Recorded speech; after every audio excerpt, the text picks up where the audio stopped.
안녕하십니까. 아신신학 구독자 여러분, 하나님의 은혜와 복이 여러분과 함께 하시기를 주님의 이름으로 축복합니다. 이 시간은 신학의 목적이라는 제목으로 말씀의 은혜를 함께 나누고자 합니다. 본문 말씀은 요한복음 8장 2절에서 11절까지의 말씀입니다. 아침에 다시 성전으로 들어오시니 백성이 다 나아오는지라 앉으사 그들을 가르치시더니 서기관들과 바리새인들이 음행 중에 잡힌 여자를 끌고 와서 가운데 세우고 예수께 말하되 선생이여 이 여자가 간음하다가 현장에서 잡혔나이다. 모세는 율법에 이러한 여자를 돌로 치라 명하였거니와 선생은 어떻게 말하겠나이까. 그들이 이렇게 말함은 고발할 조건을 얻고자 하여 예수를 시험함이로라. 예수께서 몸을 굽히사 손가락으로 땅에 쓰시니 그들이 묻기를 마지 아니하는지라.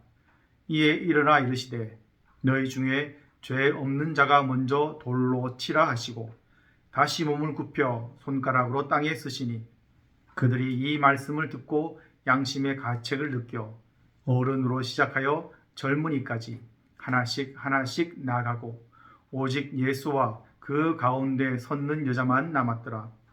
예수께서 일어나사 여자 외에 아무도 없는 것을 보시고 이르시되 여자여 너를 고발하던 그들이 어디 있느냐. 너를 정죄한 자가 없느냐. 대답하되 주여 없나이다. 예수께서 이르시되 나도 너를 정죄하지 아니하노니 가서 다시는 죄를 범하지 말라 하시니라. 아멘. 목적 원인이라는 철학 용어가 있습니다. 우리가 살아가며 하는 모든 행동에는 반드시 목적이 있다는 말입니다.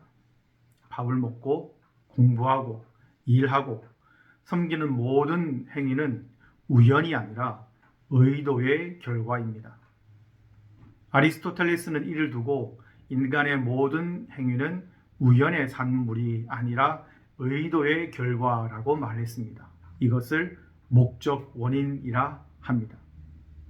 왜 그것을 했는가라는 질문에 대한 답이 곧 그 행동의 의미를 결정한다는 뜻입니다. 이처럼 같은 행동이라도 목적이 다르면 전혀 다른 의미를 갖게 됩니다. 같은 칼을 들어도 요리사의 손에 있으면 음식이 되지만 강도의 손에 있으면 상처가 됩니다.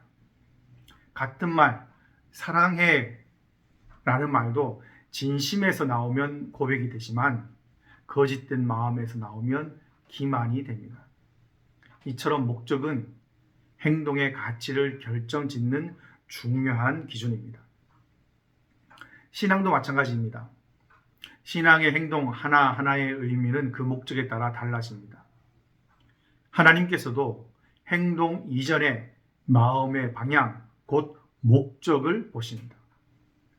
사람은 외모를 보거니와 여호와는 중심을 보신다 하는 말씀처럼 하나님께서 물으시는 것은 무엇을 했는가 이전에 왜 그렇게 했는가입니다. 예배와 기도, 봉사와 헌신의 목적은 무엇이었습니까? 목적이 바로 서면 작아 보이는 행동도 거룩해집니다. 그러나 목적을 잃으면 아무리 많은 재물과 헌신도 형식이 되고 하나님을 기쁘시게 하지 못합니다. 오늘 본문에는 겉으로는 의로워 보이나 신앙의 목적이 심각하게 변질된 사람들이 등장합니다. 예수님께서 성전에서 가르치실 때에 서기관들과 바리새인들이 간음하다 잡힌 여인을 끌고 옵니다. 그들은 모세의 율법을 들며 이 여자를 어떻게 할 것인지 예수님께 묻습니다. 그러나 이는 율법을 지키기 위함이 아니라 예수님을 시험하고 고발할 구실을 찾기 위함이었습니다. 더 깊이 보면 이들의 진짜 목적은 예수를 제거하여 자신들의 기득권을 지키는 것이었습니다. 그래서 그들은 율법을 교묘히 왜곡합니다. 율법에는 가늠한 남자와 여자를 모두 처벌하라고 되어 있지만 이들은 여자만 끌고 왔습니다. 또 율법에 따르면 성문 밖에서 심판해야 함에도 불구하고 여인을 성전으로 끌고 와 도를 들었습니다. 자신들의 목적을 위해서 율법도 바꾸고 성전의 거룩함도 훼손한 것이었습니다. 성도 여러분, 말씀 앞에서 나 자신을 비추어 보시길 바랍니다. 바리새인들의 그 모습이, 서기관들의 모습이 곧 나의 모습일 수 있습니다. 이들은 모든 행동과 자신들의 그 모든 것들이 거룩하다고 착각하고 있었습니다. 자신들의 목적이 하나님이 아니라 자신들의 이익과 유익을 위한 것이었음에도 하나님의 뜻을 행한다고 믿고 있었던 것이었습니다. 모든 성도 여러분, 나의 신앙의 목적은 무엇입니까?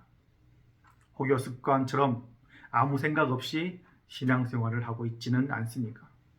하나님이 아닌 다른 목적을 신앙 안에 슬며시 끌어들이지는 않았습니까? 얼마 전 마트에서 아주 싱싱한 배추 한 통을 샀습니다. 그리고 집에 들어와서 그 배추를 반으로 갈라보니 그 속이 골마 있었습니다. 겉으로는 먹음직스럽고 싱싱해 보였지만 안은 이미 상해 있었던 것이었습니다. 우리의 신앙도 이와 같을 수 있습니다. 겉은 신앙의 모습이나 속은 목적을 잃어버린 채, 목적이 변질되어 버린 채 골마 있을 수 있습니다. 목적을 잃은 신앙은 습관이 되고 습관이 된 신앙은 회칠한 무덤과 같은 종교가 되어버리고 맙니다. 목적이 변질된 신앙은 하나님을 기만하는 죄가 됩니다. 예수님께서는 죄를 가볍게 여기신 것이 아닙니다. 예수님의 목적은 심판이 아니라 사랑이셨습니다. 죄인을 무너뜨리는 것이 아니라 죄에서 건져 사람을 살리시는 것이었습니다. 사랑과 긍휼로 죄를 다스리신 겁니다. 우리의 신앙 목적도 여기에 있어야 합니다. 예수께서 나를 위해 십자가에서 친히 죽으시고 부활하신 그 사랑과 그 은혜가 나의 신앙의 목적이, 신앙의 방향이 되어야 합니다. 예수님의 사랑으로 나를 살리고 이웃을 살리고 돌보는 것이 신앙의 목적이어야 합니다. 하나님의 뜻과 긍휼을 삶의 방향으로 삼는 것, 이것이 바로 신앙의 목적입니다. 주신 말씀을 깊이 새겨 신앙의 목적을 다시금 세우는 은혜가 있기를 소망합니다. 겸허한 마음으로 말씀 앞에 신앙의 목적을 살필 때에 성령 하나님께서 우리의 신앙의 목적을 점검하시고 깨닫게 하시고 흐려진 방향을 바로잡아 주실 것입니다.